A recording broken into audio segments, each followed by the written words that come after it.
Hello नमस्कार दोस्तों, स्वागत है आप सभी का सत्या एक्सेलेंट यूट्यूब चैनल पे। दोस्तों आज की जो वीडियो होने वाली डीसी जनरेट से होने वाली है और आज की हमारी दूसरी वीडियो है। यदि आपने पहली वीडियो नहीं देखी है तो इस वीडियो के डिस्क्रिप्शन में आपको लिंक मिल जाएगा, आप वहां से भी जाकर देख सकते हैं। यदि आप ITI की एग्ज़ाम की तैयारी करें, चाहे आप सेकेंड ईयर के स्टूडेंट हैं, चाहे आप किसी भी टेक्निकल एग्जाम की तैयारी करें, तो आपके लिए बहुत ही इंपॉर्टेंट क्वेश्चन इसमें कवर किए गए हैं। चलिए दोस्तों आज का क्वेश्चन हम शुरू करते हैं। क्वेश्चन नंबर 21 से। क्वेश्चन नंबर 21 से पूछ रहा है क्वेश्चन की गतिक प्रेरित विद्युत वाहक बल के सिद्धांत का उपयोग किया जाता है। तो दोस्तों जो यहाँ पर विद्युत वाहक बल मतलब EMF पूछ रहा है, विद्युत वाहक बल इसको बोलते हैं, इलेक्ट्रोमोटिव फोर्स बोलते हैं। तो देखिए गतिक प्रेरित जो होता है आपका विद्युत वाहक बल, ये EMF के सिद्धांत पर उपयोग जनित्र में किया जाता है। ठीक है, तो यहाँ पर जो हमारा सही हो जाता है, सही आंसर वो आपका ऑप्शन नंबर डी हो जाता है, जनित्र में। अर्थात प्रेरित विद्युत वाहक बल के सिद्धांत का उपयोग कहाँ पर किया जाता है, तो जनित्र में किया जाता है। तो यहाँ पर डी ऑप्शन हमारा बिल्कुल करेक्ट हो जाएगा। आगे बढ़ते हैं हम क्वेश्चन नंबर 22 पे। कह रहा है क्वेश्चन कि अंतरुद्र द्वारा उत्पादित EMF मतलब इलेक्ट्रोमोटिव फोर्स समानुपाती होती है। तो दोस्तों देखिए अंतर्ध्रुव द्वारा उत्पादित विद्युत वाहक बल आर्मेचर धारा के समानुपाती होता है, जिसको बोला जाता है EMF प्रोपोर्शनल टू IA। ठीक है, ये आपका सूत्र होता है और इसी को यहाँ पर पूछ रहा है। तो यहाँ पर हमारा हो जाता है ऑप्शन नंबर बी बिल्कुल करेक्ट आंसर, आर्मेचर धारा के। तो यहाँ पर बी ऑप्शन बिल्कुल करेक्ट हो जाएगा। चलिए आगे बढ़ते हैं हम क्वेश्चन नंबर 23 पे। कह रहा है क्वेश्चन कि डीसी मशीन का आर्मेचर किससे बना होता है। तो दोस्तों ये बहुत ही इंपॉर्टेंट क्वेश्चन और बहुत ही इजी भी क्वेश्चन है। जो डीसी मशीन का आर्मेचर होता है वो सिलिकॉन स्टील का बना होता है। क्यों? क्योंकि सिलिकॉन स्टील जो होता है अधिक पारगम्यता और कम हिस्टैरिसीस हानि का होता है। और इसका जो यहाँ पर पूछ दिया जाए कि पत्तियों का जो रूप होता है वो कितने mm का होता है, तो 0.3 mm से आपका 0.5 mm तक इसका होता है पत्तियों की मोटाई। इसको आप ध्यान रखिएगा। तो यहाँ पर हमारा जो सही हो जाता है वो आपका ऑप्शन नंबर बी सही हो जाता है, सिलिकॉन स्टील। तो बी ऑप्शन यहाँ पर हम बिल्कुल करेक्ट आंसर मारेंगे। आगे बढ़ते हैं हम क्वेश्चन नंबर 24 पे। कह रहा है क्वेश्चन कि फ्लक्स लीकेज गुणांक के मान की गणना करें यदि वायु अंतराल फ्लक्स फाई ए है और लोहे के कोर में फ्लक्स फाई क्यू है। तो दोस्तों देखिए जो लीकेज गुणांक का जो सूत्र होता है वो आपका होता है क्या, कुल फ्लक्स। ठीक है, कुल फ्लक्स बराबर आपका होता है उपयोगी फ्लक्स वायु अंतराल। ठीक है, उपयोगी फ्लक्स वायु अंतराल जिसको हम बोलते हैं फाई क्यू अपान फाई ए। यही हमारा सूत्र होता है लीकेज गुणांक का, जिसमें दोस्तों लीकेज गुणांक का जो मान होता है 1 से अधिक होता है। जो कि ऑप्शन में हमारा जो सही दिया गया है वो हमारा ऑप्शन नंबर ए दिया गया है। तो क्वेश्चन के अनुसार हम ऑप्शन नंबर ए बिल्कुल करेक्ट मारेंगे।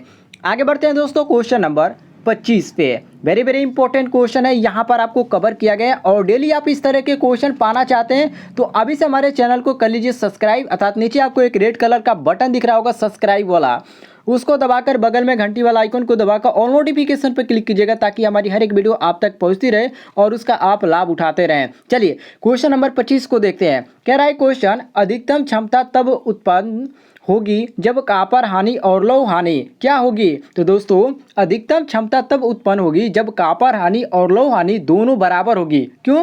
क्योंकि आप सभी को मालूम है कि किसी मशीन में लौह हानि स्थिर होती है जबकि कॉपर हानि क्या होती है, वेरिएबल होती है, मतलब कि परिवर्तित होती है। तो यहाँ पर क्वेश्चन के अनुसार हमारा सही हो जाता है ऑप्शन नंबर डी बिल्कुल करेक्ट आंसर, अर्थात बराबर होगी। क्लियर हो गया दोस्तों। चलिए हम आगे बढ़ते हैं क्वेश्चन नंबर 26 पे।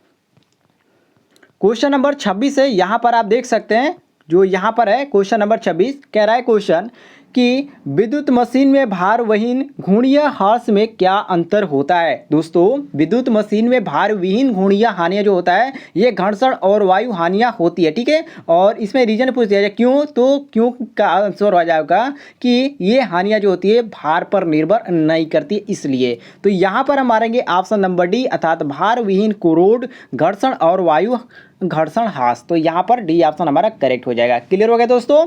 आगे बढ़ते हैं हम क्वेश्चन नंबर 27 पे। कह रहा है क्वेश्चन कि 16 कुंडलियों वाले 6 ध्रुवीय जनरेटर में 2 परत लैप वाइंडिंग है तो ध्रुव की पिच है। तो दोस्तों इसको लगाने के लिए बहुत ही आसान सूत्र का हम प्रयोग करेंगे। पहले यहाँ पर देख लीजिए 16 कुंडलियाँ दिया गया है, ठीक है, और 4 क्या दिया गया, ध्रुव दिया गया है। तो चूंकि हमको मालूम है कि ध्रुव पिच क्या होता है, ध्रुव की पिच का जो सूत्र होता है, ध्रुव पिच बराबर चालक की संख्या बटे पोलो की संख्या, ठीक है, चालक की संख्या बटे पोलो की संख्या, ठीक है। तो यहाँ पर देखिए चालक की संख्या हमारा कितना दिया गया है, 16 दिया गया है, यहाँ पर आप देख सकते हैं। और यहाँ पर हमको क्या दिया गया है, ये 4 ध्रुवीय की संख्या दिया गया है। तो हम क्या करेंगे, 16 गुणे यहाँ पर 2 हो जाएगा और बटे आपका यहाँ पर 4, क्योंकि यहाँ पर किस में कह रहा है, तो ये आपका लैप वाइंडिंग में कह रहा है, इसलिए हम 2 से यहाँ पर गुणा कर देंगे। तो यहाँ पर कितना जाएगा, 16 दूना 32 और ये 4 चौके 32, तो यहाँ पर हमारा 8 जाएगा 8। तो यहाँ पर करेक्ट जो आंसर आ जाएगा वो हमारा ऑप्शन नंबर सी आ जाएगा 8। C option correct answer. Clear होगा दोस्तों, आगे बढ़ते हैं क्वेश्चन नंबर 28 पे। कह रहा है क्वेश्चन, दृष्टि धारा जनित्र की डीसी जनरेटर की अधिकतम शक्ति पर कम करने की क्या शर्त है। वेरी वेरी इंपॉर्टेंट क्वेश्चन है। देखिए दृष्टि धारा जनित्र की डीसी जनरेटर की अधिकतम शक्ति पर काम करने के लिए ईएमएफ मतलब इलेक्ट्रोमोटिव फोर्स आपूर्ति वोल्टेज बाई 2 होना चाहिए, ठीक है। तो यहाँ पर जो हमारा सही हो जाता है ऑप्शन नंबर ए अर्थात बैक ईएमएफ बराबर आपूर्ति वोल्टेज बाई 2 अर्थात ऑप्शन नंबर ए हमारा बिल्कुल करेक्ट हो जाएगा। आगे बढ़ते हैं हम क्वेश्चन नंबर 29 पे। कह रहा है क्वेश्चन कि डीसी मशीन में बलाघूर्ण किसके अनुपाती होता है, फ्लक्स के या आर्मेचर धारा के या फ्लक्स और आर्मेचर धारा दोनों के या इनमें से कोई नहीं। तो दोस्तों डीसी मशीन बल आघूर्ण फ्लक्स और आर्मेचर धारा जो होता है ये दोनों पर निर्भर करती है, जो कि इसका जो बल आघूर्ण का जो सूत्र होता है टी बराबर आपका होता है के फाई आई ए होता है, इसको ध्यान रखिएगा। और जब किसी धारावाही चालक के विद्युत क्षेत्र में रखा जाता है इसे, तो उस पर एक बल कार्य करता है जिससे हम क्या कहते हैं, बल आघूर्ण कहते हैं। तो यहाँ पर क्वेश्चन के अनुसार हमारा सही हो जाता है ऑप्शन नंबर सी बिल्कुल करेक्ट आंसर, फ्लक्स और आर्मेचर धारा दोनों। क्लियर होगा दोस्तों, आगे बढ़ते हैं हम क्वेश्चन नंबर 30 पे। दोस्तों यदि हमारे बताए गए क्वेश्चन में से यदि आपको किसी भी क्वेश्चन में कोई भी डाउट होता है, कोई भी संदेह होता है, तो आप कमेंट बॉक्स में पूछ सकते हैं, मैं आपको इसका आंसर दे दूंगा। चलिए क्वेश्चन नंबर 30 देखते हैं। कह रहा है क्वेश्चन कि डीसी मशीन के लिए शंट प्रतिरोध और आर्मेचर प्रतिरोध के मान क्या होते हैं। तो दोस्तों डीसी मशीन के लिए शंट प्रतिरोध का मान उच्च और आर्मेचर प्रतिरोध का मान क्या होता है, न्यून होता है। क्यों, क्योंकि शंट कुंडल पतले तार का होता है और अधिक टर्न की बनी होती है, जिससे उसका प्रतिरोध क्या होगा, अधिक होगा। तो यहाँ पर सही हो जाता है हमारा ऑप्शन नंबर बी अर्थात उच्च और न्यून। तो यहाँ पर हम बी ऑप्शन बिल्कुल करेक्ट मारेंगे। आगे बढ़ते हैं क्वेश्चन नंबर 31 पे। कह रहा है क्वेश्चन कि दृष्टि धारा अर्थात डीसी मशीन में दिक् परिवर्तन जिसको कम्यूटेटर बोलते हैं का क्या काम होता है। तो दोस्तों देखिए दृष्टि धारा मशीन में दिक् परिवर्तन जो होता है, जो कम्यूटेटर होता है, उसका कार्य होता है प्रत्यवर्ती धारा को दृष्टि धारा में बदलना। और दृष्टि धारा परिवर्तन को यांत्रिक क्या कहते हैं, दृष्टिकारी भी कहते हैं, इसको ध्यान रखिएगा। तो यहाँ पर सही हो जाता है हमारा ऑप्शन नंबर ए बिल्कुल करेक्ट आंसर। क्लियर होगा दोस्तों, आगे बढ़ते हैं हम क्वेश्चन नंबर 32 पे। कह रहा है क्वेश्चन कि किसी डीसी मशीन में अंतराध्रुवों का कार्य क्या होता है। तो दोस्तों किसी डीसी मशीन अर्थात डीसी मशीन में अंतर्ध्रुवों का कार्य दिक् परिवर्तन को सुधार क्या करना अर्थात इंप्रूव करना इसका होता है। तो यहाँ पर हमारा सही हो जाता है ऑप्शन नंबर बी बिल्कुल करेक्ट आंसर। क्लियर होगा दोस्तों, आगे बढ़ते हैं हम क्वेश्चन नंबर 33 पे।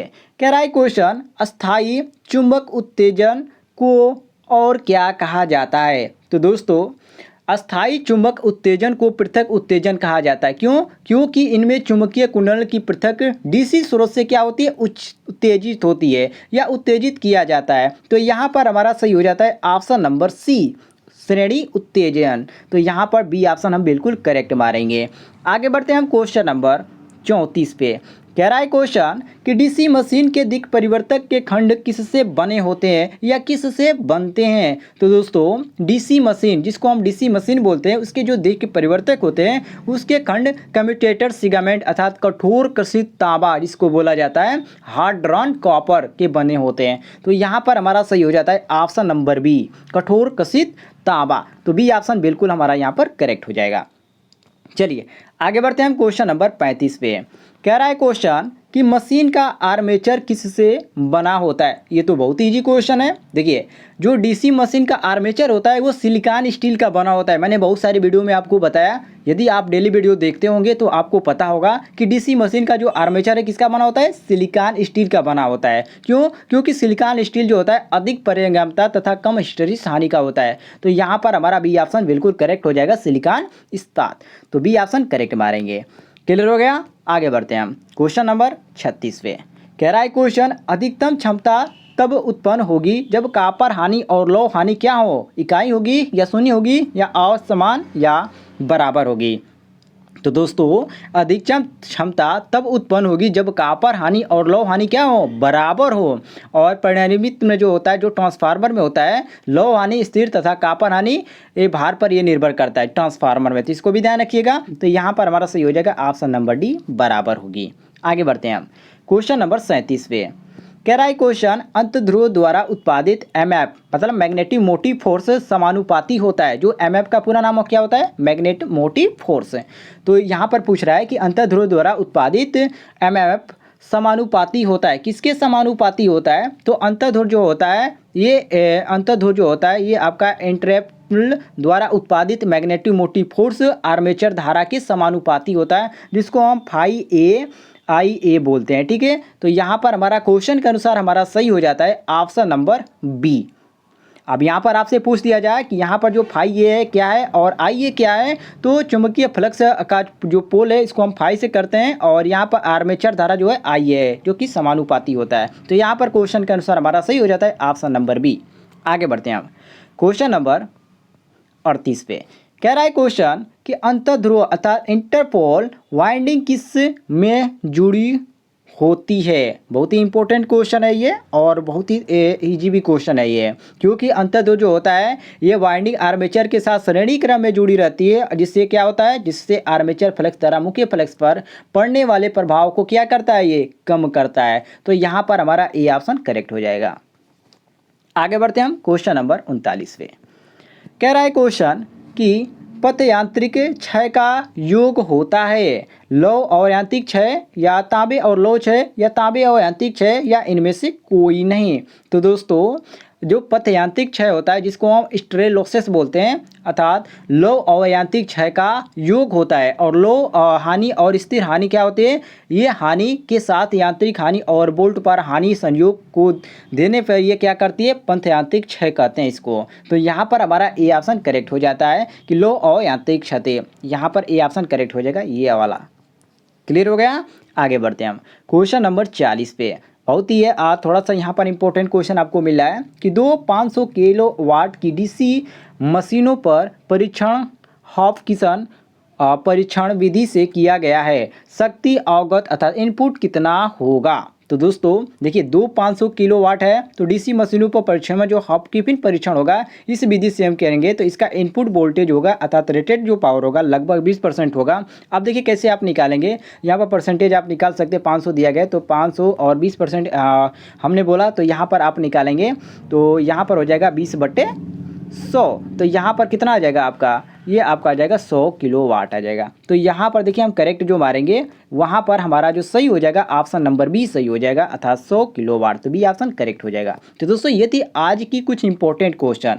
उम्मीद है आपको इस तरह के क्वेश्चन पसंद आते होंगे। कितने क्वेश्चन आपको पहले से आ रहे थे कमेंट में जरूर बताइएगा, और डेली वीडियो पाने के लिए चैनल को सब्सक्राइब कीजिएगा और वीडियो पर लाइक कीजिएगा और ज़्यादा से ज़्यादा शेयर करने की कोशिश कीजिएगा, ताकि और भी स्टूडेंट इससे जुड़ सकें और लाभ उठा पाएँ।